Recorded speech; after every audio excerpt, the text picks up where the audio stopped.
কুরআন মধুর বাণী আমি যখনই শুনি আমার মন ভরে যায়।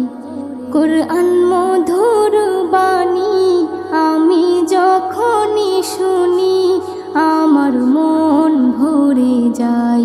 শোনো মুমিন মুসলমান, পড়ে দেখো না কুরআন, কত শান্তি পাওয়া যায়। কুরআন